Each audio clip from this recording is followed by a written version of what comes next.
don't know why I'm making that noise. I'm sorry. I'm really, really sorry. I was like listening to my own theme song. I was like, oh shit, this is a bop. No, I'm just joking. Hi everybody. Did you miss me? It's been a while. It's been a minute, guys. It's been a minute. What are we doing? What are you doing? First of all, how are you? How are you all doing? That's what I want to know. I hear you. I hear you. So you can just tell me. Just close your eyes. Just tell me. So welcome to I Swear to Drunk, I Am Not God. This is episode freaking 11. This is the one that I was excited about. It's crazy. It's a crazy one. But first off, oh my God, did you all listen to Don't Pick Up the Phone? A few of you did, saw it. Yeah, it's interesting. It's an interesting little situation those people found themselves in that bonus episode I just posted. Also, I don't know if I ask you, did you all listen to The Grim Sleeper? I hope you found that interesting. That was a hot ass mess, but that's what we're here for. We're here to talk about like a lot of hot ass messes. Now, I'm going to do my usual spiel. I'm going to tell you right now, I'm fucking hung way over. I went out. I'm recording this a bit early because, I have sinus surgery this week and I want to make sure that I'm able to do the episode for you. So it's Saturday. I'm just going to tell you off the rip, it's Saturday. And I went out Friday night. I left the house at midnight. So, I came back pretty early. I didn't do, it wasn't one of those nights you do 5, blah, blah, blah, but last night was the first night that I drank whiskey and like whiskey in like a minute. I haven't had whiskey in a minute. And I think it's just because too, like my fuel all day, because like at around, I want to say like 2, I had a bowl of Cheerios. Because I wasn't starving, but I was like, I can eat. So I just had like a bowl of Cheerios. And then like at like 8, I went to go grab some sushi. And that was kind of like all I had all day. So then, when you go out like 4 hours later, like I was grateful I didn't get sick, of course. But I had 2 martinis and 2 shots of whiskey. Now, here's the thing. I don't even think it was the whiskey, honestly. Now that I'm thinking about it, I don't feel sick. I just feel like I just got that headache shit that it's just trash. I'm not used to that. And you know what it probably is? That the cocktail that I had, it was some sort of martini. It wasn't like just like a dry martini or just like a regular traditional martini. It was like some specialty martini. I think it just had too much too much sugar and shit in it. You all know how I am about like adding so much sugar. That's how you get hungover. But I had 2 and I didn't even finish the last one. I'm hungover like a motherfucker. I also woke up mad early. So, needless to say, I did have a good time. It's just that, I woke up with a headache. That's fine. It is what it is.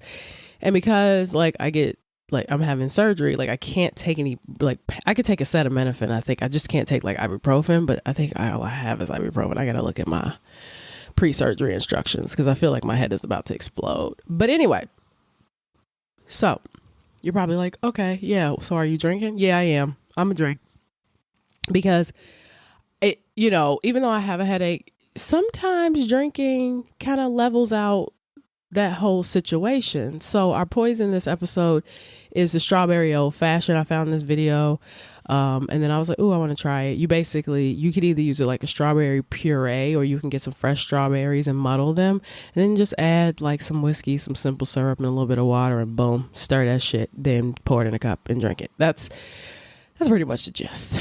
Okay, so we're in episode 11. So we're going to fucking talk about the insane life and times of Lloyd Avery. Have you ever heard of him? Have you?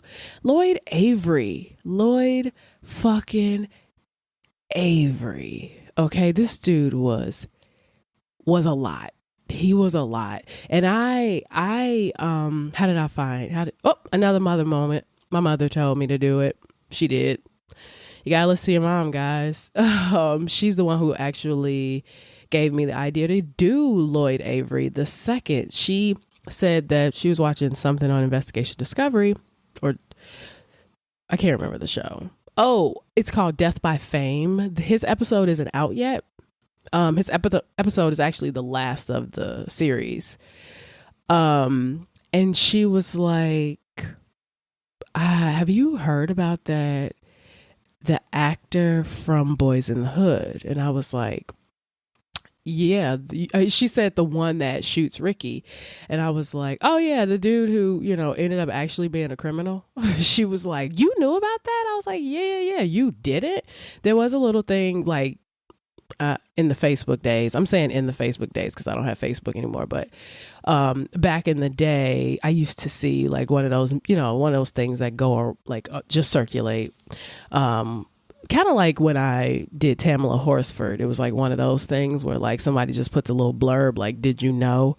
And it'd be like, oh, did you know that character at the end that shoots Ricky, the super hot like black dude, he was like menacing looking as fuck, the one who pops out of that red car, he's got like a red hat and he pulls out a shotgun and he shoots him. Well, it turns out he was actually a criminal. So and and obviously you look at Wiki, and Wiki does not get to the meat and to veg when it comes to Lloyd Avery. So I did a little digging, and I want to credit the Source True Crime Database. I'm gonna be straight honest from the very beginning. I don't know where they get their information from. I was looking for books. I was looking for all types of shit. I don't know if they like just interview motherfuckers themselves or what, but I use a lot of information from them, and I also found the court documents. So there is a little chunk that I'll be reading from the court documents so you can see and like kind of get a full scope of what happened and what he did. So let's talk about Mr. Lloyd Avery II. Now, if you've seen Boyz N the Hood, you know what I'm talking about. Boyz N the Hood was John Singleton's 1991 classic. John Singleton was like 18 years old when he fucking wrote that script or some shit. Super young when he got the money to do it. Super young when he did the film. And there's a scene, and this isn't a spoiler. The movie came out in 91. Like, you should have saw that shit by now. It's 2023. There's a scene at the very, very end. Well, not the very, very end, but basically the moment that like changes the trajectory of the movie, where Morris Chestnut's character Ricky is shot dead while running in an alley. Morris Chestnut's character was like a budding football star. Well, he was like a school. He was like planning on going to school. He was like very great in football, and then he gets caught up in that street hit shit. And then at the end, there's this guy that fine as fuck. I remember being a kid and being like, God damn, who is that? He's really, really good looking. He was really, really good looking. He pops his head out of this red, it's like a Hyundai, that they used to fucking drive back then, and he has on like a red baseball cap, and he pulls out a double barrel shotgun and he shoots Ricky while he's running in an alley. And that scene is the scene that kind of changes everything. That's kind of like the inciting moment, because Trey, played by Cuba Gooding Jr., and Doughboy, played by Ice Cube, who is Ricky's brother. Cuba Gooding Jr.'s character Trey is Ricky's very good friend. They both, Cube and Trey, now feel compelled to, of course, seek revenge, and you know what I mean, whatever. So if you haven't seen Boyz N the Hood, please go see it, or rent it or whatever, find it on streaming. It's such a great film. I watched it watched it. The person I was living with at the time, my ex-boyfriend, was watching it, and I'd like started kind of like remembering things, because it's not the type of movie that I repeatedly watch.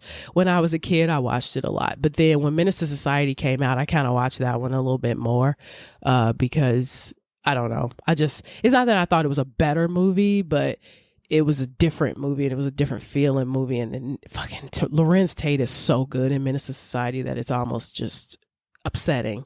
But so Boyz N the Hood is just one of those like classic movies that, you know, Black people love for sure. People wear t-shirts, everything. But yeah, Lloyd Avery just took the role a little too far. So now mind you, he was not a big character in that movie. He just made a cameo. But so here it is. I'm going to give you all of the dates. You ready? Take a sip.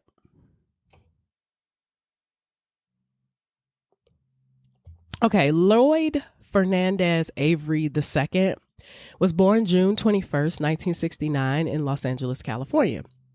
Now, Avery grew up in View Park, and he attended Beverly Hills High School. View Park is one of the wealthiest Black neighborhoods in the U.S., according to Wiki, and is part of the Fox Hills district in Culver City.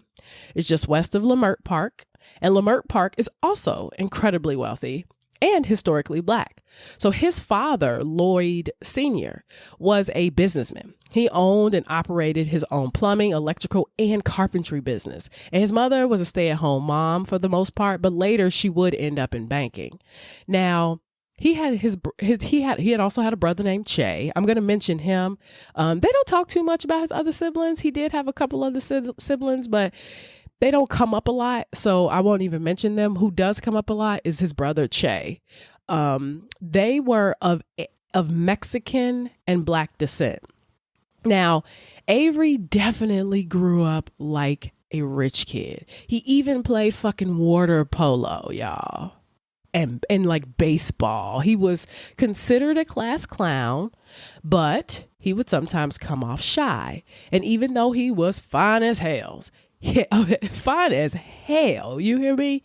He didn't really date much. I mean, he had friends who were like the children of like Quincy Jones, Smokey Robinson, Clarence Avant. He was just a fucking normal kid.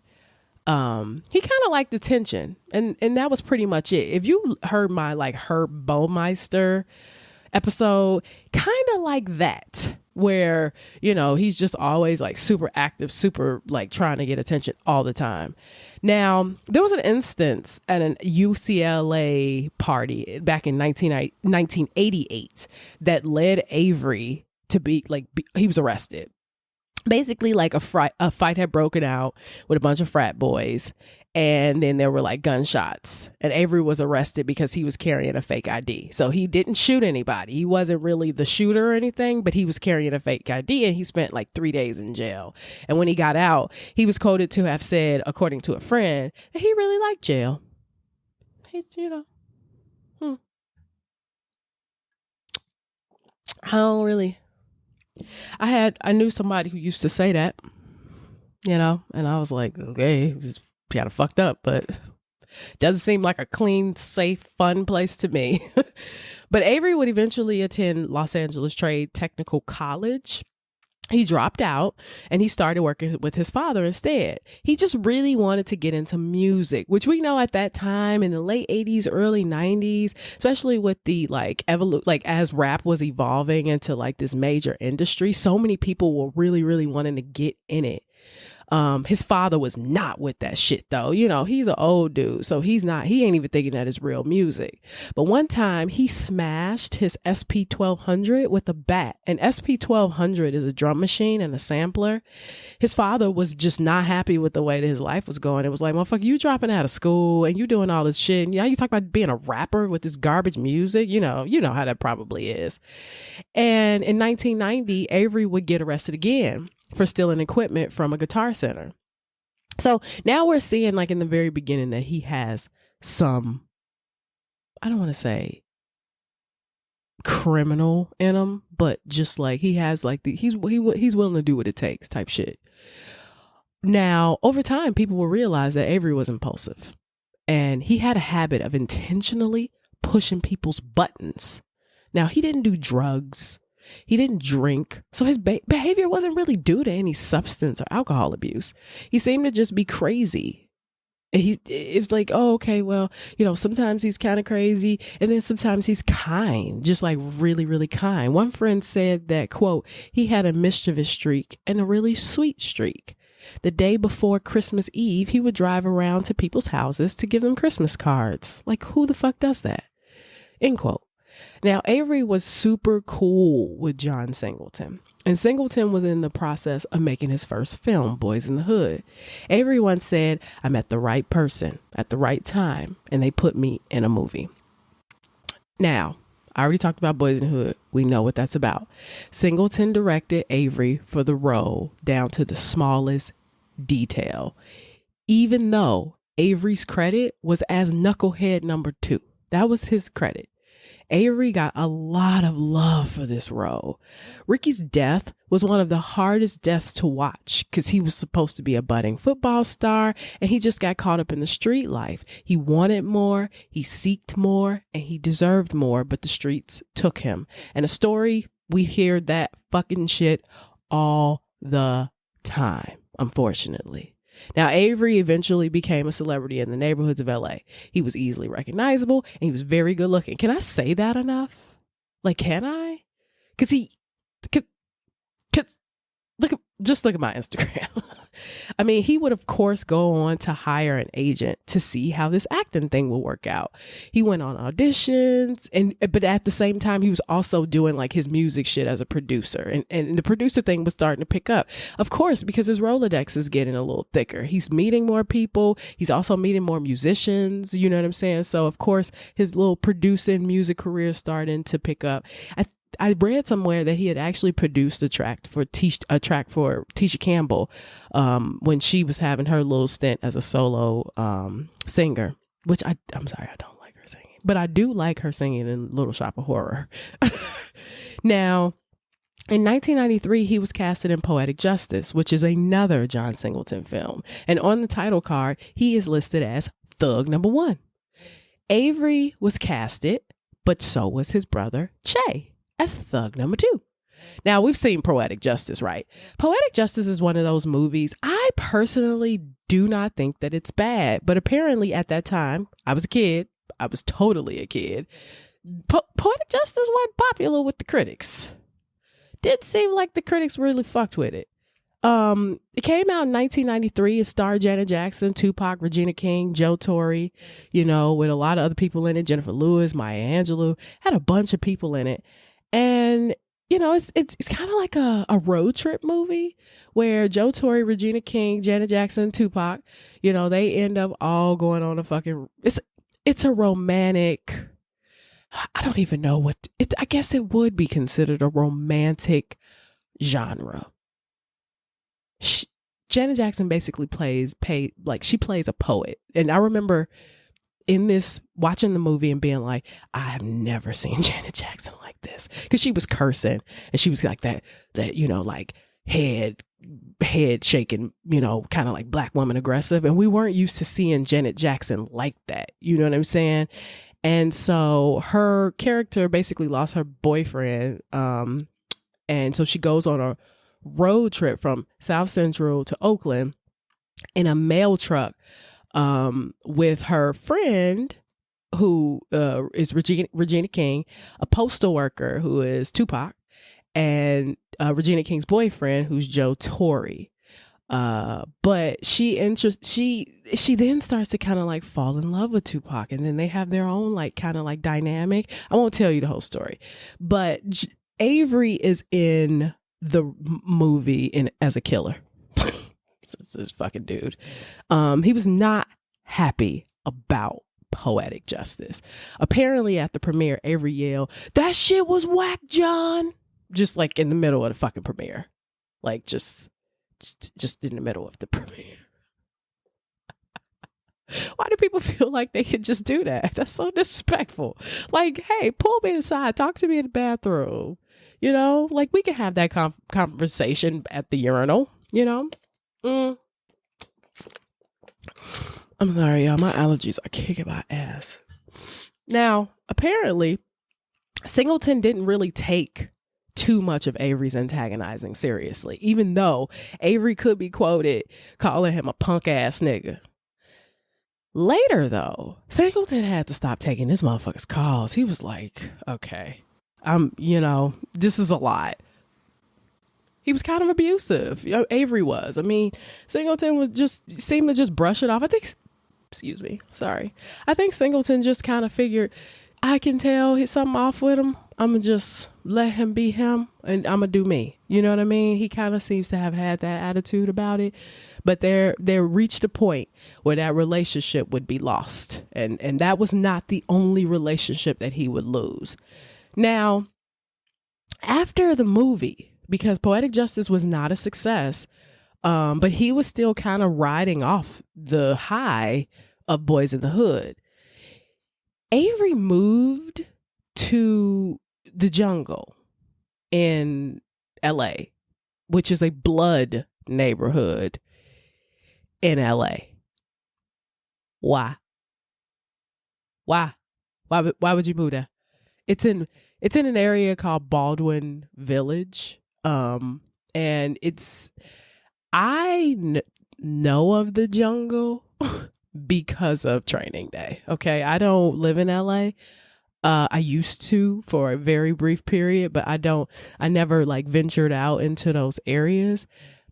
But when I looked it up, like it's this little village, but the locals eventually called it the jungle because it has like, at first I was like, oh, that sounds racist. Cause you know how black people would be associated with animal. That's how I took it at first because I only know the jungle as like gang territory. Right. But apparently when you look it up, the jungles is what it was called colloquially for the foliage. So who's the racist now, Brittany? Who's the goddamn racist now? Who is the fucking... See, that just goes to show that I have little hope for anything positive in society. And it could be too because that whole thing in Training Day where he's like, King Kong ain't got nothing on me. And I'm like all aggressive. I was like, okay, apes. I didn't even think that it was like white man can't jump. Like I used to love white man can jump. I didn't think about that. When I think of the jungle, I always think of Training Day. So, I ain't really. Who's the racist now? That's all I got to say. But anyway, these people have a beautiful area filled with banana trees and palm trees and shit. And here I am thinking they called it the jungle because I'm racist. So anyway, moving on. Avery was starting to take this role a little too seriously. Like rumors started circulating about him missing auditions. He had everyone confused. He just wasn't a street dude. This boy is from Beverly fucking Hills, basically. And at some point, he becomes a blood. Now, this is where I kind of get upset. Did you all ever used to watch Gangland? Where is that show? Because I'm going to tell you, Gangland, even though when you talk to actual gangsters, they hate it. And I'm like, I don't give a fuck if you hate it, gangster. You live a gang life and I get it. You gonna always, you know what I mean? Like I'm learning from a TV show. They're not going to always get it right. I'm just like, I ain't gonna always get this podcast right.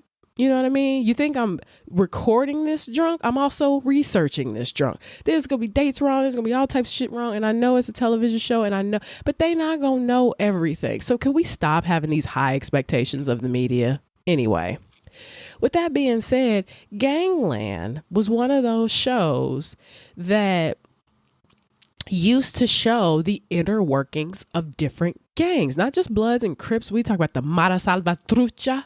The MS-13, or you talking about the La M, the Mexican mafia.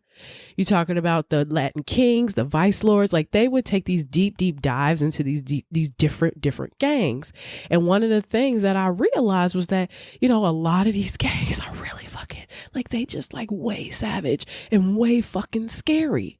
Like that's one of the reasons why I thought it was called the Jungles. Okay. God damn. So, for you to decide that you want to just become a blood, or not even just decide that you want to become blood. What was so crazy about researching this part was the fact that this motherfucker would get approached by actual blood gang members, and they would be like, yo, so you that nigga that killed Ricky? You that dude that killed Ricky in that movie? He's like, yeah, that's me. They like, that's what's up. I guess you want to bust it. What the fuck are you talking about? How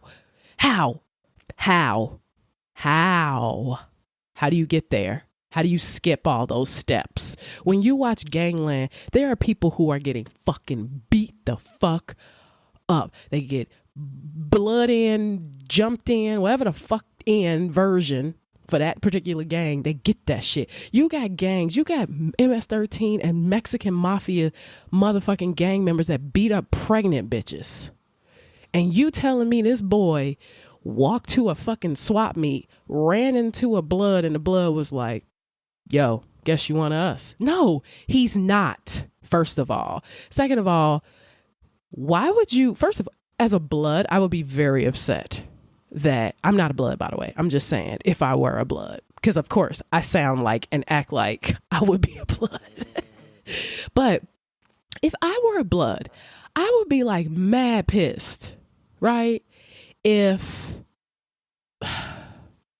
I watched this film of my gang killing a black civilian who had an opportunity to get out of all of this. You know what I mean?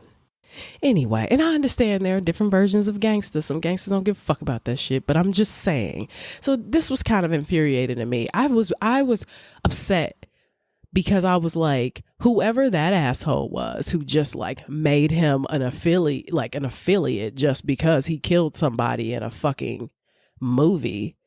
I'm like, he was not a gangbanger. This nigga is like a diet blood at best. He was like a sugar-free blood. This dude is like not a blood. He's like a gluten-free or a vegan blood.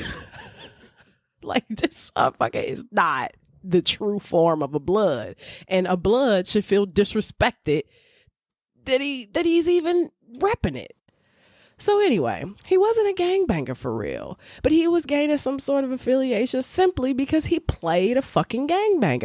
And now I will say that sometimes this shit happens with Italian mobsters too. Before you all start getting a little racist in your head, mobsters tend to also have this, motherfuckers like Robert De Niro, Joe Pesci, Al Pacino. They kind of become like resident mobsters because they play them. They played them so much. This motherfucker was in a cameo. He ain't in no Oscar worthy like moment. Well, that was kind of like it, but yeah, the movie was great. But and I will say, when you rewatch that scene, that motherfucker is menacing. I remember I was like, he looked mean. Like, he fine, but he one of them fine people that look mean, So anyway, now Avery would lose a younger brother to gang violence, and Che would decide that he wouldn't go to college. So Che, his brother, he received a 3.6 GPA, and he was accepted into UC Berkeley and UCLA, and they were both attracted to the life. Che would eventually form his own crew called the DGFs. Those are the Don't Give a Fucks, and they would basically just get drunk and do random shit. And Che was starting to develop a name for himself and would eventually just like join the Rolling 60s, which is a Crip faction. That's weird. You got Avery representing the Bloods. You got him representing the Rolling 60s. I got nothing. But I will say this. Che was actually a real ass gangster. Quote, Che once came to a party with Lloyd and I. This whole other gang is there. All of a sudden, Che starts throwing rocks at them. The other gang was like, what the fuck is going on? And one of them recognizes Che and was like, oh, Che, oh, let it go. That whole gang was there, and they didn't fuck with Che. And that's a little insight of how crazy Che was, end quote. Now, Che would go on to rob people and was at that point being referred to as BK, Blood Killer. Yeah. Math ain't mathing. It seems as though gangs are pretty fickle, pretty flexible, and kind of loses the credibility in my eyes when people from Beverly Hills, just because they put in a little bit of work, they could just be gangbangers. I don't understand. You shouldn't even want that. It's like a sanitized version of a gangbanger. So Che would eventually be arrested and sent to, a few different prisons in California. But by 1996, he was released. Now, this probably made Avery feel like a super thug. Like he now had like a brother that went to prison and he would commit his own crimes, and he was called BK Killer and all this other shit. So he probably felt that, you know what? I should probably commit some crimes too, build up a street cred. My brother's out here making moves, making a name for himself. You know what I'm saying? Why am I even trying to do that? I was going to try to do like a California gangster accent, and then I was like, fuck it.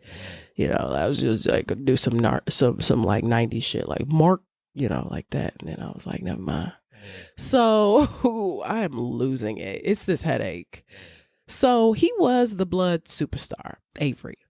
And he received a rep just because he fake killed a black kid on screen. Now, according to his friend, Dorian Reed, Avery wasn't really going to auditions. And when he did go, he was hardly ever prepared. He would have zero success in music as well, even though he had all of these contacts. Now, later, Avery would get casted in Don't Be a Menace to South Century. Don't be a menace. You know it. Don't be a menace to South Central while drinking your juice in the hood. That was a 1996 parody, starring the Wayans brothers. And it was basically about Avery's last two movies, Boyz N the Hood and Poetic Justice. But he was casted as guy in the back seat. Now, Lloyd was starting to really burn a lot of bridges. People just didn't want to fuck with him. He was so apparently narcissistic. He was like super cool with Quincy Jones's son, QD3, who also lived in the jungle. Why? Baby, I don't understand what the jungle is. Why is Quincy Jones' son living there? So one time, randomly, Avery would just find himself motherfucking calling this man and QD3, and he would just to just solidify who the fuck he was. He basically called him up and was like, I'm the king of the streets. I'm the hardest. And QD3 was like, yo, basically, I need a break. Like, what the fuck? Who are you? Like, what are you on? So I don't know if I said this. I don't think that I did, but they lived together. They lived together in the jungle. So they must have been close. And here you are cool with this dude. You've been cool with this dude for how long? And you call this motherfucker every 5 minutes talking about how you the king of the streets and you the hardest. Nigga, shut up. Like, I want to slap Avery in the past. So by 1999, Avery was now living in an office building in Santa Monica. I read that it was like an office/apartment. Didn't know that was a thing. And Avery had apparently fled the jungle because of some dispute with the Nation of Islam. And that kind of comes up in his court documents. But he was forced to move in with his grandmother. He then moved into a roommate situation with some surfer dudes. Now, apparently he crashed at these people's place after a night of fucking partying and just stayed there for the next few months. They didn't even know how to tell this motherfucker to leave. They didn't know how to confront him. And when I hear surfer dude, I think white. And if I think white, they probably think, hey, we got this crazy black dude in here. Who the fuck gonna tell him that he don't live here? So for money, this is kind of sad. Avery would start washing cars for $5 a pop, and was also, excuse me, and was also living out of his residual checks, what few residual checks that he had. Now, it was also believed that Avery sold crack. That's from the police. That's not, I got nothing else on that, but they do believe that Avery could have possibly sold crack. This nigga's life is in shambles. Meanwhile, the rest of his siblings, including Che, are getting degrees. Che went on and got a fucking certification and trade and like carpentry like his dad. People are moving on with their lives. He's the one that's like stuck. And then in October of 1999, Avery went to the Privileged Talent Agency with his then roommate, one of the surfer dudes, I'm assuming, Jerry McLaughlin. Now Jerry had to go pick up his headshots. Christine Chapman was the assistant and said she couldn't find them. Avery got ignorant with her and sprayed her with mace. Yep. Chapman was the mother of his roommate, Sean Spraker. Sean Spraker was best friends with Jerry McLaughlin. There was even a time he maced downtown Julie Brown at a nightclub. Do you remember her from MTV, the VJ? I don't know what this man's problem is with mace, but he's apparently a macer. Now, it's given bipolar disorder with narcissistic tendencies. His impulsivity during like these manic episodes are very familiar to me as well. As it's his sense of self-importance, which makes him feel big and bad. And apparently it comes from childhood neglect. I read this thing where they were saying that this shit comes from childhood neglect sometimes. Narcissism is developed. Bipolarism is genetic. We don't know much about his parents. But his father did take a bat to his beat machine, so I'm wondering if there was some issues there, probably in the household. Now, later in 2001, his parents would also get a divorce. One can assume that he didn't get much attention growing up. And apparently, narcissists have the tendency to make themselves feel and seem better than they are in order to feel better about how inadequate they feel. So Avery had the issue of being incredibly violent. 1 minute, he would be nice. Next minute, he'd be violent. Then he'd get sad. Depressive episodes are a huge part of bipolar disorder. They would start to feel sad. They'd start to feel hopeless. Sometimes they feel suicidal.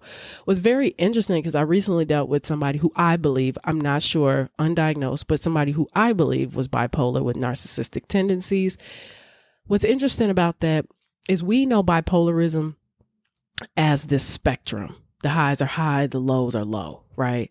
The depressive, what they said was, those highs cannot be confused as happiness, which is what I used to confuse it with. Like what it really is a hypoactivity. They're a hyperactivity. They're hyperactive so much. It can look like happiness, but that's not what it is. It's mania. And then their depressive episodes, when they're hypoactive and they're just at their lowest point, that's when they get dark. Because what would happen is at the highest of high, motherfucker wouldn't sleep 2 days, right? Wouldn't sleep, just couldn't sleep. They say people with bipolar disorder sometimes sleeps 4 or 5 hours a night, maybe less. And then once they hit the depressive point, that's when they start sleeping full nights. And sometimes they need to sleep. Like they need to sleep for a couple of days because they were so inflamed. You know what I mean? Like they were so elevated at that peak that it just drains them.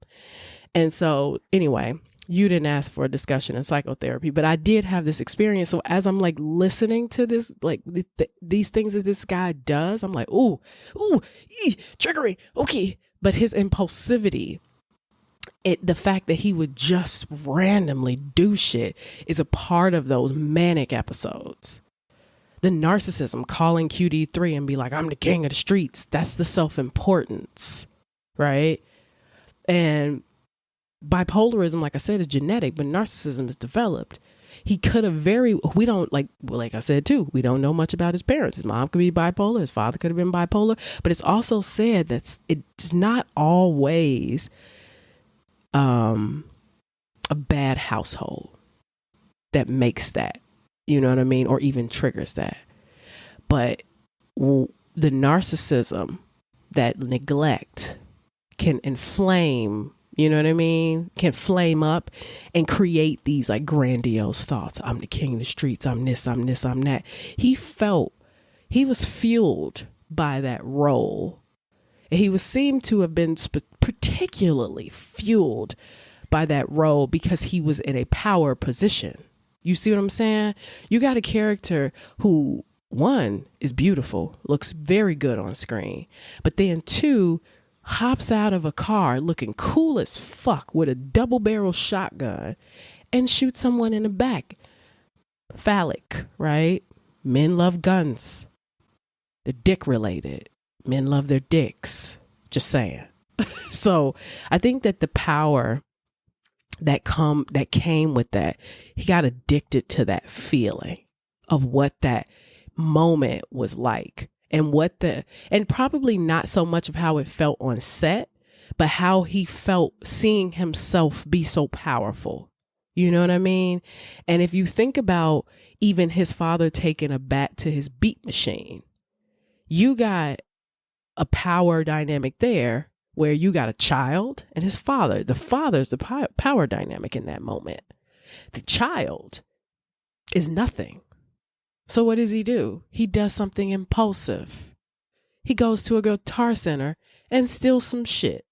He says, fuck it. I'm going to fix this. I'm going to try to gain my power back because it was taken away from me.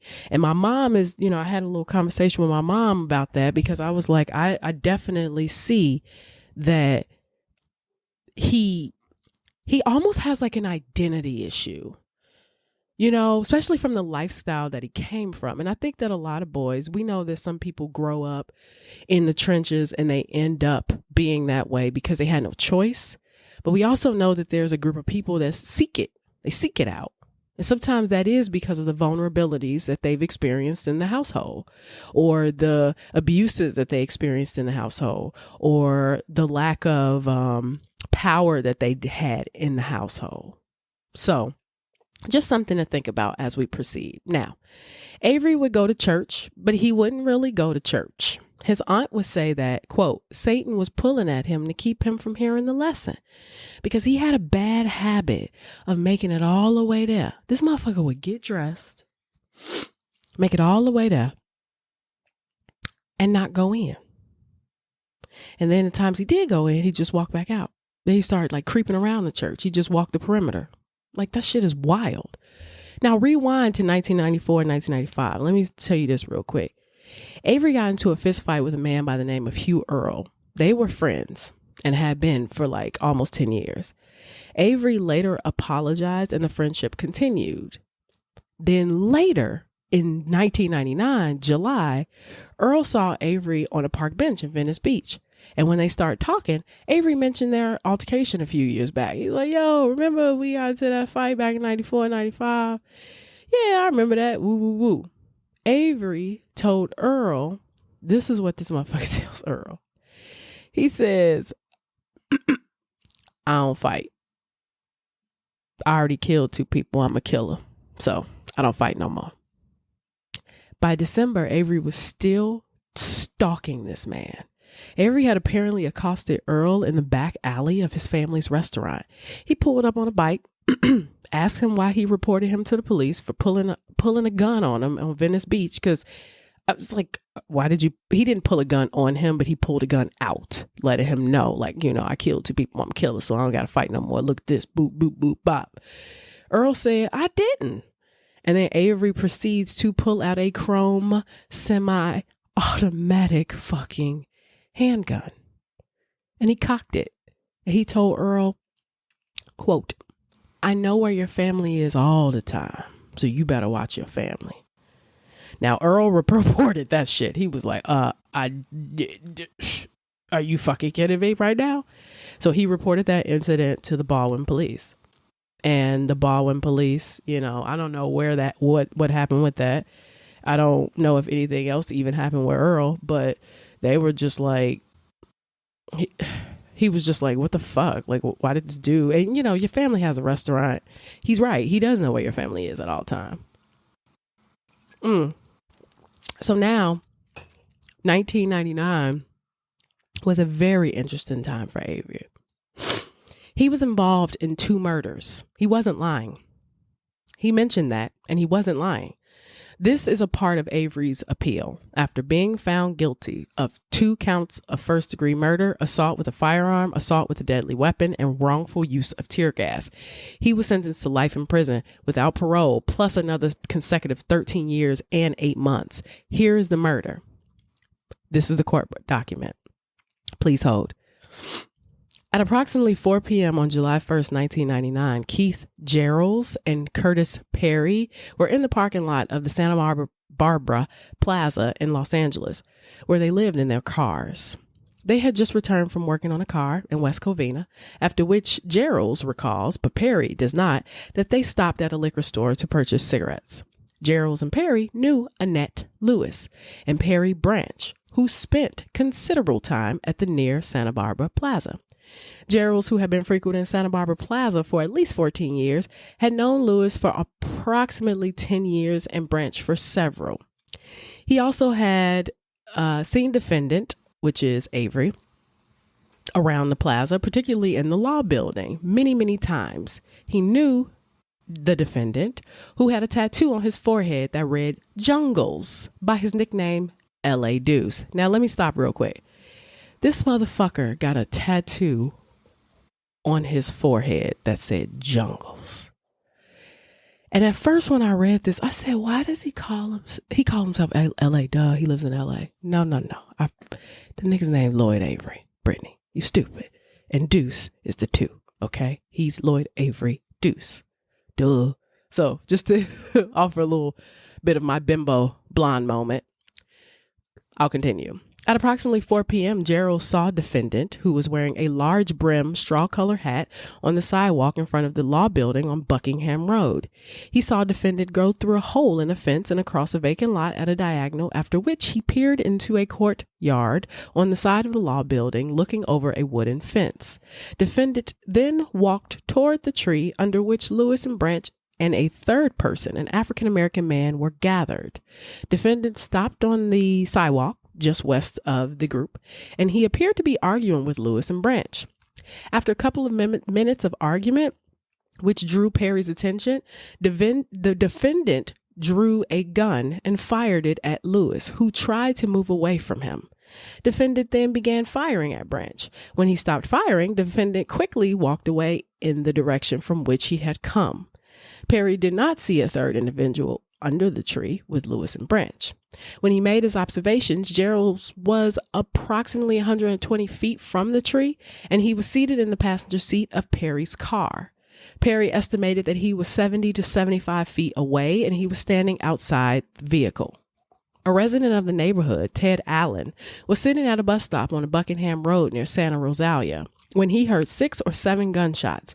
He ran to the plaza parking lot. Allen saw Branch running towards a building and Lewis lying on the ground of the parking lot.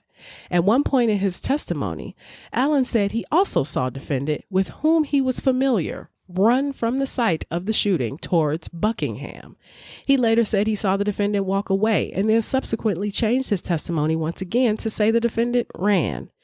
Allen was certain that the defendant ran with a limp, although he could not recall which leg was impaired. He based his identification of the defendant on both his limp and his profile. He had told the police initially, however, that he did not see the running man's face. When he selected the defendant's photograph from a 6-photograph display, he told the police that he recognized him by the way he was running. As Branch ran, Gerald asked him if he had been shot. Branch lifted his shirt, revealing 2 bullet wounds in his abdominal area. Lewis died that day of the gunshot wounds she suffered. Branch died of complications from his wounds on July 23rd, 1999.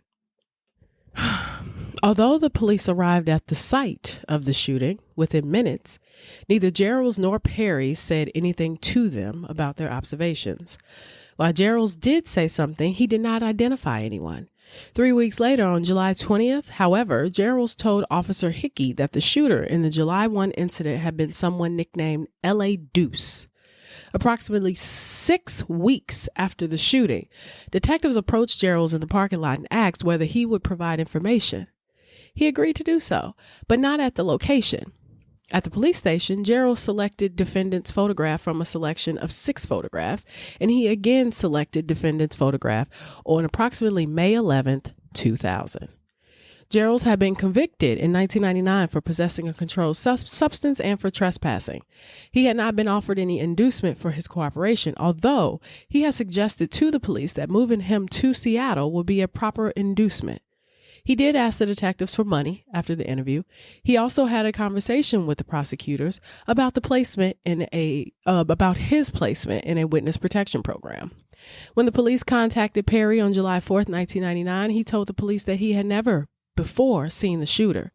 When in October 1999, the police showed him the photographic display the police had showed to Gerald's, Perry identified the defendant's photograph and 2 others as depicting individuals he knew, but stated that none of them had been present when the shooting occurred. These were lies meant to disengage him from the case. He also lied when he told the police that the shooter was not wearing a hat. In fact, the shooter had been wearing a hat, possibly a brimmed straw hat. Perry was simply mistaken when he told the police that the gun was a .38 caliber pistol. It could have been a .45 caliber weapon. On the day that he failed to identify the defendant, Perry was arrested for a probation violation. Detectives came to see him on January 20th, 2000, the day he was to be released after serving a term for probation violation. And at that time, he identified the defendant as the shooter. When the police interviewed Perry on October 1999, he mentioned the witness protection program as a great opportunity to change his environment, and he was not receiving anything in exchange for his testimony, however. Allen did not tell the police initially that he recognized the shooter. When detectives questioned him on May 2nd, 2000, and showed him the photographic display, Allen identified defendant for the first time.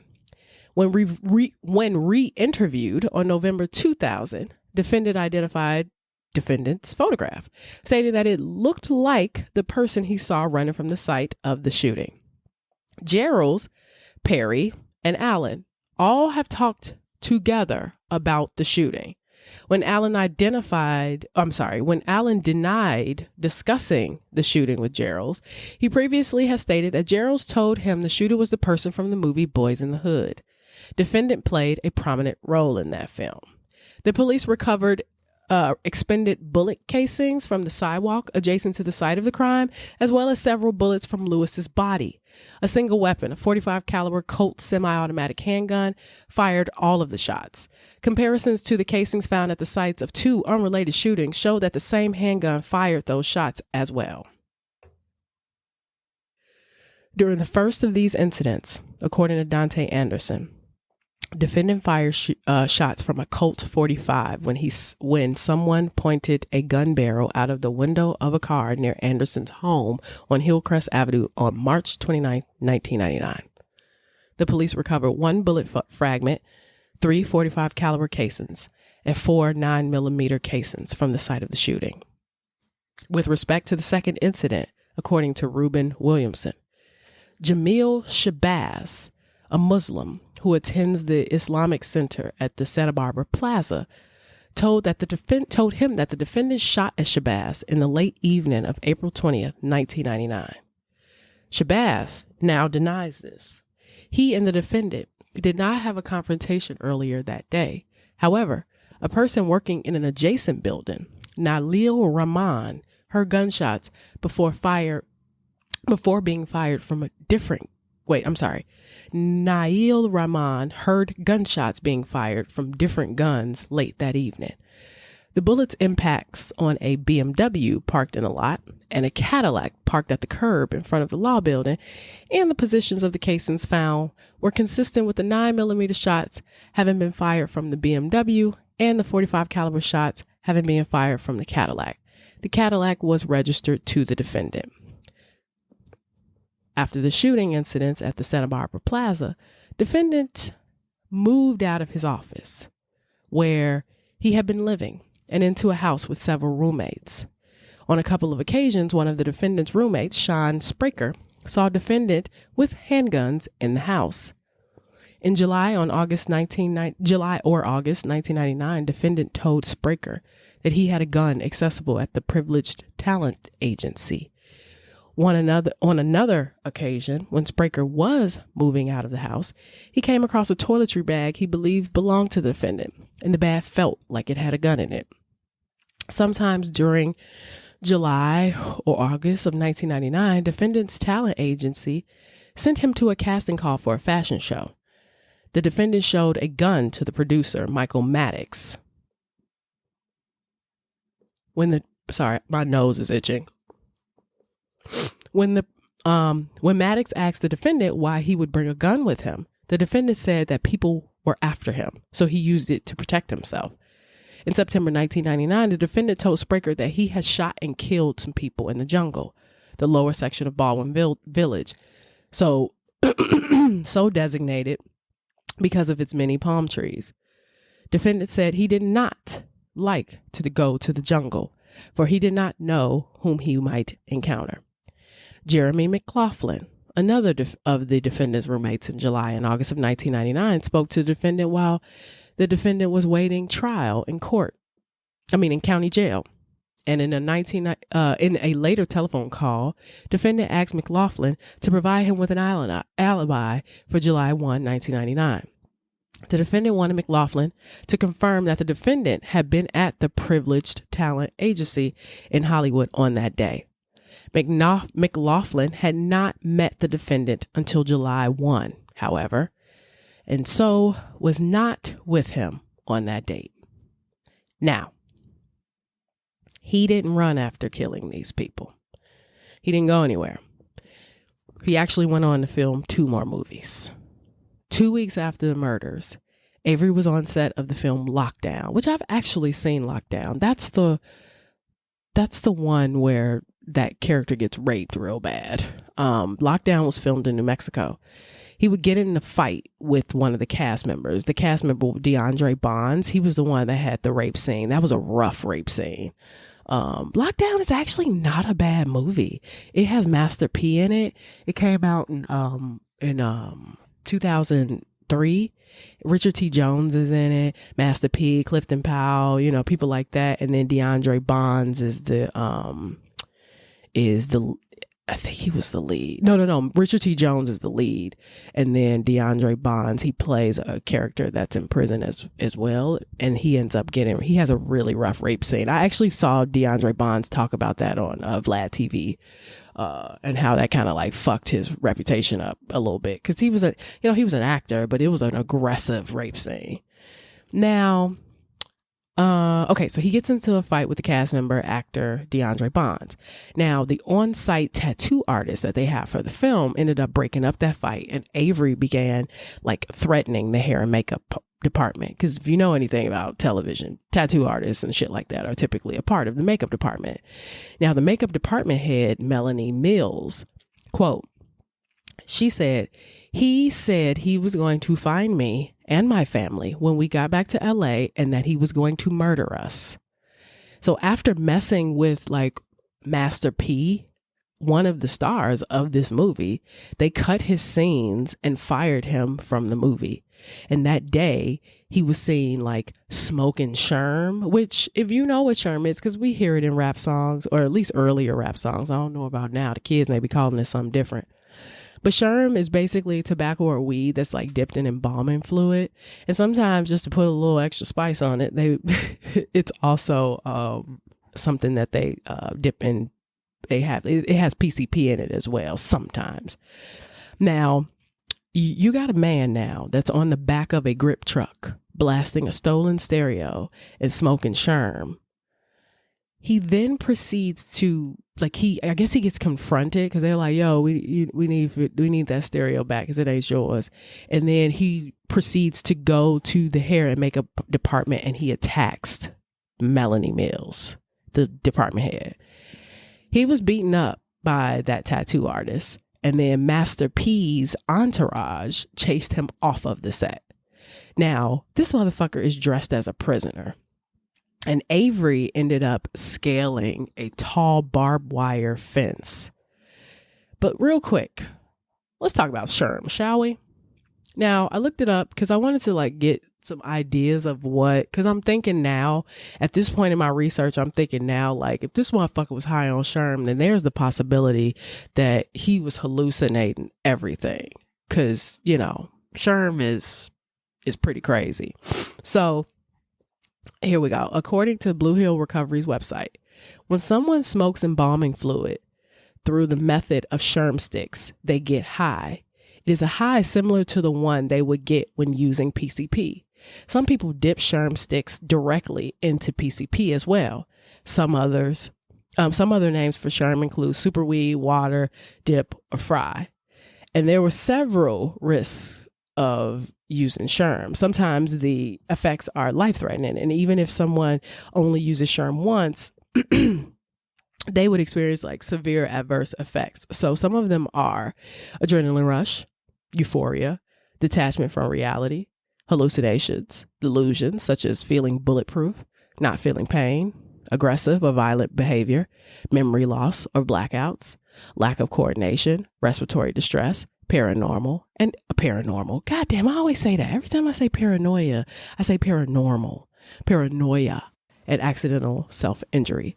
And there are still risks of using wet drugs that aren't known. There are many toxins in PCP. So there's, PCP is phencyclidine. It can literally cause self-mutilation, cancer, brain damage, lung damage, seizures, coma. People sometimes die of it, especially the ones when they're using PCP and embalming fluid. Now, back to the story. Now, just a friendly reminder, they were filming a movie called Lockdown, which took place in a closed section of a prison. And an actor in costume is running and climbing a barbed wire fence. What do you think happened next? Yes. Sirens went off, guns were drawn, and he had made his way to an area that was actually a working prison. And someone had to beg the guards not to shoot him. He was ordered to leave the state. They were like, you just go back to LA because you being a fucking asshole. Now, after getting kicked off the set, he would go back to LA and audition. He also apparently wrote a script, and the script was called G in a Bottle, which was basically a genie movie like, Kazam, that, Shaq movie. But instead, the kid finds a bottle and it's got an ex-gangster in it.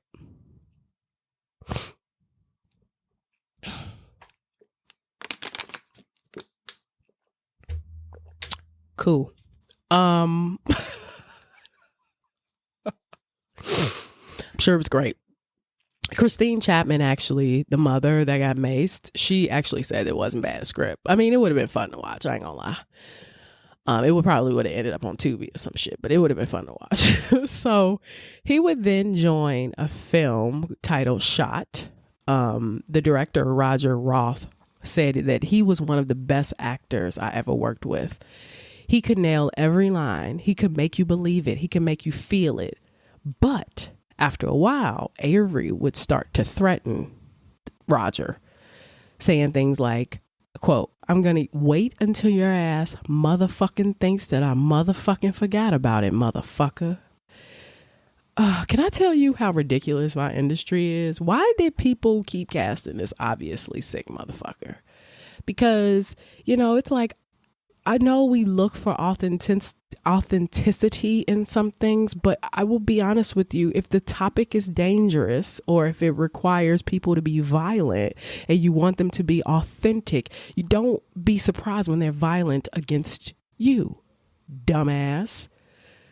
But the director would later say, quote, "When I think back on Lloyd, I think it's one of the greatest missed opportunities. Had he been able to control himself and not commit a double murder, there is no doubt that he would have been a big success." It's like, no, there is a doubt. He hadn't been a success since Boyz N the Hood, because he had immediately got crazy after Boyz N the Hood. It wasn't the double murder that fucked up his life. It was Boyz N the Hood, apparently, that fucked up his life. So Roth was terrified, though. He was dealing with Avery, and he would find himself sleeping in his editing suite or just sitting in his car and crying uncontrollably, which is like, Jesus, grow some fucking balls. Now, in the meantime, detectives were trying to lean in on a suspect. Though they put up wanted posters by fall of 1999. Che was hearing about the investigation on the street. Che's last time with his brother was while they were chilling at their grandmother's house. They were smoking weed in the garage, and Avery said, quote, I've had a good life. And then he asked Che if he wanted to hear something scary, and Che didn't. And that night, Avery spent the night on his grandmother's floor. Now, that's where this gets, well, it's been sad, but to me, that's where I go back. That's where I revert back to childhood. That's where I revert back to a childhood issue. You slept on your grandmother's floor the night you knew you were about to get arrested. Or not even the night you knew you were about to get arrested, but you kind of had that feeling that a shoe was about to drop and you needed comfort. Something tells me that something was going on in this boy's childhood that led to this behavior. I think bipolarism from genetics, sure, but I think there was a lack of nurturing somewhere. Because what is that? And then also, never heard about him being in relationships with women. Whole fucking research. Never heard about him having a girlfriend. Never heard about him getting married. He clearly didn't have any children. He didn't seem to have relationships with women. And then the women he did have relationships with he maced.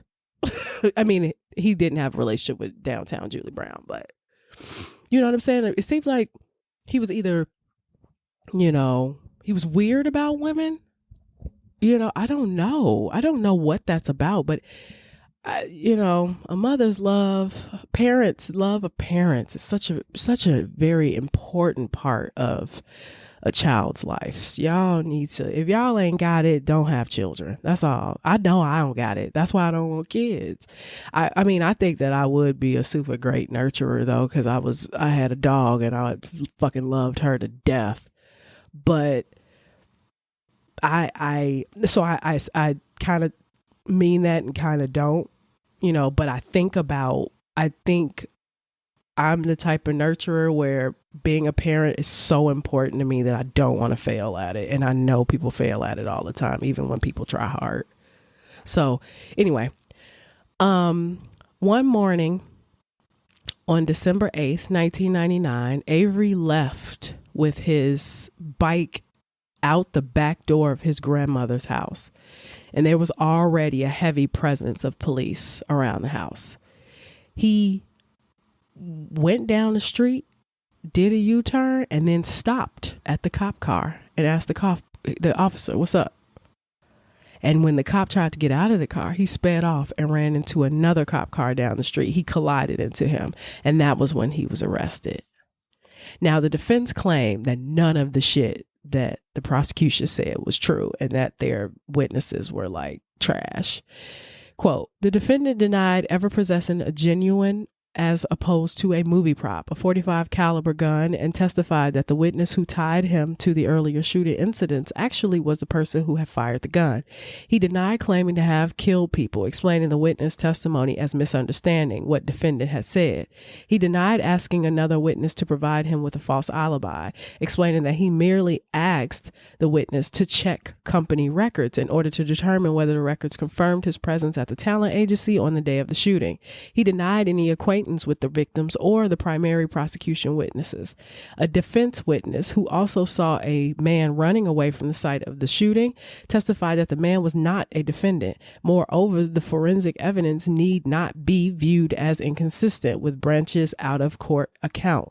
A person firing a gun with his arm extended through the passenger window of a car could leave bullet casings on the sidewalk. Finally, almost every prosecution witness in the case has credibility issues. In these circumstances, it is impossible to say what impact Branch's out-of-court account of events would have had on the jury. It is at least reasonably probable that the jury would have entertained a reasonable doubt had the jurors heard and believed that account. According to Gerald and Perry, defendant was on foot when he approached Lewis and Branch and when he shot them. According to Gerald, Perry, and Allen, defendant was on foot when he fled after the shooting. According to Branch, however, the shooter was at all times in a car. Were the jury to accept Branch's statement, then it rationally could conclude that the defendant was not the shooter. Accordingly, if the trial court determines after evidence code, blah, blah, blah, that Branch's out of court statement possesses sufficient indicia, Latin, of reliability to be admissible under Section 1370, then the reversal of the defendant's murder convictions and the special circumstances finding must stand. Aggravated assault issues. Defendant argues that instruction that the jury should determine whether mace is a deadly weapon by determining whether it was used in a manner as to be capable of producing and likely to produce death or great bodily injury is inappropriate where a mace or tear gas has been used in accordance with the manufacturer's instructions, sprayed from the manufacturer's container into another person's face. There was nothing unusual about the method by which defendant used mace on Chapman, and to conclude that the instruction properly applied in this case would mean that any unjustified use of mace could result in a conviction for aggravated assault. That result would come as an unwelcome surprise to manufacturers and legitimate users of mace and tear gas, including police departments who use it for riot control and millions of civilians who carry it for personal self-defense. The police surely do not expect to be liable for use of deadly force when employing tear gas for crowd control. Whether the injuries Chapman suffered demonstrated that defendant utilized force likely to produce great bodily harm was a question for the jury to decide. While Chapman did not require hospitalization or medical treatment beyond that she could administer herself, her condition was sufficiently alarming to prompt paramedics to respond. In other words, Chapman suffered substantial though transitory respiratory distress, and it takes little imagination to picture the more serious injuries that Chapman was fortunate to escape: corneal damage, temporary blindness, or perhaps even respiratory failure. Now that little part is the prosecution. They're basically saying, or the judge is basically saying, "Oh, fuck that. That's not good enough." What they're saying in this is that mace. If the jury was able to couldn't determine whether or not they couldn't properly determine whether or not mace is considered a deadly weapon. So many people use mace, regular people, police officers, all this other shit. How can we say that this is like aggravated assault? And what the court ultimately said was that, yeah, sure, but Chapman actually did almost suffer from really serious injuries because of the proximity of her being maced. She could have had terrible damage to her eyes. So they said this: under the circumstances presented, it required no great strain of the deductive process to infer that the force used was likely to produce great bodily injuries. It follows that substantial evidence supports the jury's reasonable deduction to that effect. Now, remember too, this is the Court of Appeal. So this isn't the actual court. This isn't the actual trial. He's trying to appeal this. And so that's why you're hearing the jury's decision, because the jury had already decided at this point. The appeal happened in 2003. He was arrested in 1999. He went to court in 2001. So this is a multi-tier process. The parts that I'm reading right now originally were from the defendant, but that one little part that was about the mace and whether or not she could be blinded by it was from the judge. Now, this was on habeas corpus. Now, habeas corpus, I'm sure some of you all have heard it. It's called the Great Writ. It's basically a right in the Constitution that protects us against like unlawful and indefinite imprisonment. And habeas corpus in Latin literally means show me the body. So this is what the habeas corpus writ said. Defendant raises essentially the same ineffective assistance issue. with respect to Branch's out-of-court statement, because Branch made an out-of-court statement adding that counsel failed to investigate the circumstances under which Branch made the statement, and further argues that trial counsel rendered ineffective assistance by failing to investigate and present the testimony of Valmo Lee Williams and his prior signed statement to the police, admissible as past recollection recorded. So let me explain this to you, because this is a lot of legalese. Here's the thing. Avery had basically wanted to appeal because he felt like everything that he was getting charged for was bullshit. The witnesses were not that reliable. That part makes sense. There was one witness there was actually one victim who the police said that they had talked to, the gentleman who was shot. The police said that they had talked to him. And he was at the hospital and he was very awake and he had been shot in the stomach, but then he died, right?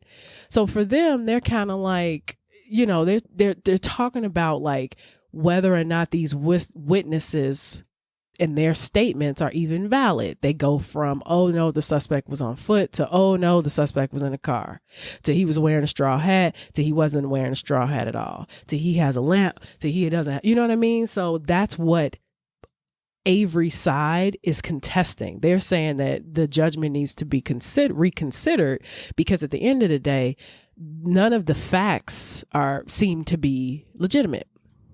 It was unfortunate for Avery though, because quote, the defendant's murder convictions and the special circumstance finding are reversed provisionally. The trial court is directed to hold a hearing pursuant to Evidence Code Section 402 in order to determine whether or not Branch's statement possessed sufficient indicia of reliability to be admissible in conformity with Section 1370. If the trial court determines that the statement is admissible, the reversal of the defendant's murder convictions and the multiple murder special circumstance stands. If the court determines otherwise, the murder conviction and the special circumstance findings are affirmed. In all other respects, the judgment is affirmed.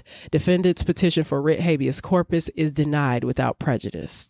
Now, while awaiting trial, Avery found religion, and then he finally went to trial in 2000. So I was wrong. 2001, he went in 2000. Despite the fact that the prosecution had evidence from 3 eyewitnesses, there appear to be credibility issues, including the star witness who had asked for money in exchange for testimony. While another witness claimed that the shooter was 5'7" and dark-skinned, Branch, the victim who died 3 weeks after the shooting, adamantly told police that Avery wasn't the shooter. The murder weapon was never recovered. The police accidentally destroyed shell casings from shootings involving Avery from the spring of 1999, a shootout at the Islamic Center, and a drive-by on Hillcrest Avenue, both of which alleged to have been a match to the ballistics from the murders. It's an embarrassment, certainly. This is what the judge says. It's shoddy police work, unquestionably. Lloyd Avery took the stand in his own defense, claiming he was somewhere in Hollywood. That was his quote. I was somewhere in Hollywood. And at that time of the murder, and then clashed with his deputy district attorney Chun, who claimed that that such a weak alibi offered little to prove his whereabouts. Now, at first when I was reading this, I was like, damn, he may have been set up low key. Like, part of me is like, he talks so much. He was such an arrogant dickhole that I think it would have been easy enough to pin it on him because he so desperately wanted to be gangster that it'd be like, yeah, just, set that nigga up. And then I can see even like his homeboy who said that he came to him in Venice Beach and said he killed 2 people. I can see that boy even lying because he like, no, that motherfucker even need to go to jail. He threatened to kill my family, so even let's say he didn't do any of this shit. Well, we know he did some of it, but let's say he didn't commit the murders. He talked too much and he was too big of an asshole. He didn't have any allies. At the end of the day, this would have put him in a shitty situation. So now he's arrested. He's in jail. He's sentenced. He was so religious in jail that the inmates nicknamed him Baby Jesus. He was sent to Pelican Bay Prison in March of 2001 to serve his term. And he was not a badass in prison, but he took the more religious route. That was probably because he knew he was no match for any of the people in there. By 2005, Avery was in a double cell with an inmate named Kevin Roby, who was a paranoid schizophrenic serving a life sentence for rape and for killing his own sister. I would also like to add that he was a Satanist. So, needless to say, God and Satan don't typically mix, kind of oil and water. So Avery wrote to the chaplain in 2005 and he said, quote, I know God had told him, he said, I know God has him around me for a reason. He said, he knows very well that I'm a devout Christian and I pray for him to the Lord every day that he gives his life to God. This dude is so desperately seeking some sort of identity. This is an identity crisis. So Roby said that Avery kept trying to convert him and he wanted him to stop preaching. So on September 4th, 2005, they started fighting. And Roby choked Avery until he passed out, and he placed Avery's body in the bed and under the covers. The COs were doing their counts over the next 36 hours or so, including a standing count, the one where they tell you to stand up. And Avery was counted. So Roby would even eat Avery's food and write letters to Avery's pen pals. Now, Roby claimed that he basically turned Avery into a puppet by tying strings to his limbs so that when the CEO, so that when the correctional officers would think he was, when they would come by, they would think he was alive. Now, by Tuesday, Avery was placed on the floor on top of a pentagram drawn by Roby on the floor. And he painted the walls with Avery's blood as a warning to God. Now, it took the COs another 38 hours to find the body. Now, for some reason, they tried to administer CPR, even though he was probably obviously dead for a long time because he was already decomposing. The cause of death was aspiration of blood. So his lungs, he was choking on his own blood and because his lungs burst and he had blunt force trauma to the head. He had a 1.5-inch abrasion on his temple, and it was likely that he was hit with something that had a flat surface, like a carpenter's hammer, or his head hit something. So the family didn't believe that Roby acted alone, but his injuries could have been caused by his head being banged up against a stainless steel sink. I personally think it also could have happened by banging his head on the toilet. Who knows? Avery's family had a private autopsy done, and they came to the same conclusion. There were 2 investigations into the officers and Avery's death, and the family wanted the COs to be reprimanded, but they were just basically saying that, hey, miscounts happen, they're possible. One CO did say, quote, these prisoners are assholes. These aren't nice people. So you're trying to get your count done and there's one who refuses to stand. Are you going to count them? We like a quiet day. We cherish a quiet day. I know all these officers involved in this case. They didn't do this on purpose. Was it lazy? Sure. Do they have absolute regret? Yes. To me, if there is any mystery here, it's why Roby was taken from a single cell status to being in a double. Who cleared it? Prison officials don't clear it. That's management. So that same year, the administration officials of the prison, they wouldn't answer any questions. They didn't want to have anything to do with it, citing third-party confidentiality and other individual private concerns. Now, I personally believe that this was likely because Avery's parents were getting a little legal. They were like, look, we want to look into the mysterious death of our son. Now, this report released in 2007 found that the correctional officers failed to follow the procedures or the guidelines. They didn't remove Avery's body before photographing the crime scene. And most important is that they failed to notice that he was dead for almost 2 days. Like, how? That's fascinating to me. I mean, like, I don't think I read this wrong, unless what's his name is Roby is lying. He was already dead for 36 hours. And then there was another 36 hours. That's 72 hours of this man being dead. So anyway, following the appeal, 5 of the officers involved were found guilty of misconduct, and they also received disciplinary action. You know, they were like pay cuts and shit.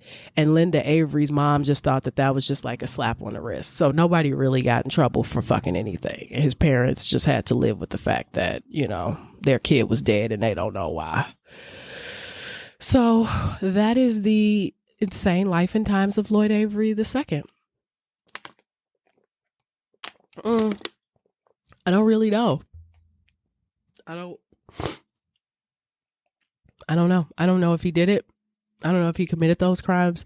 You know, I read the report a couple of times and I was just like, he could be set up. He could have been on the scene and not involved. He could have pissed somebody off and they decided to set him up. Those 2 people that were killed were apparently drug dealers that owed a debt, but I don't know how that relates to Lloyd. I mean, you know, throughout the stories, you don't hear about him being this big old drug dealer. You know, the police were like, we kind of think he sold crack. That was kind of just like the extent of it. There wasn't a lot of other meat there. So, you know, something's telling me, though, that there's a possibility that Lloyd was set up. The only thing that I always go back to is, if you remember, when that guy Hugh Earl said that when he ran into him in Venice Beach, he said he had killed 2 people. That's the only thing that kind of, to me, that could mean it could also be one of those moments where Lloyd is trying to be more gangster than he is, where maybe he was on the scene and saw it and just claimed it. You know, I just don't know, because this man was just so incredibly mentally ill. And my assessment of his mental illness, I think he was already fucked up. I think there was already something going on. I do not think I don't think Sherm helped. That's for goddamn sure. You know, I dealt with a mentally ill person before, and alcohol would make him a deranged lunatic, and that's just alcohol. So just imagine something that is just, first of all, shouldn't even be in your body, but that comes with all these different side effects that affects your psychology, your emotional centers. You hallucinate. You know, it's just, there's so many levels to it. So anyway, I hope you enjoyed it. This is episode 11 of I Swear to Drunk I Am Not God. And I'll see you all next week for a wonderful bonus episode, I think. I don't know. I may do one. I may not. I don't know. All right, y'all. My nose is really itching. I hope you really, really learned a lot. And take care of yourself out there, okay? All right.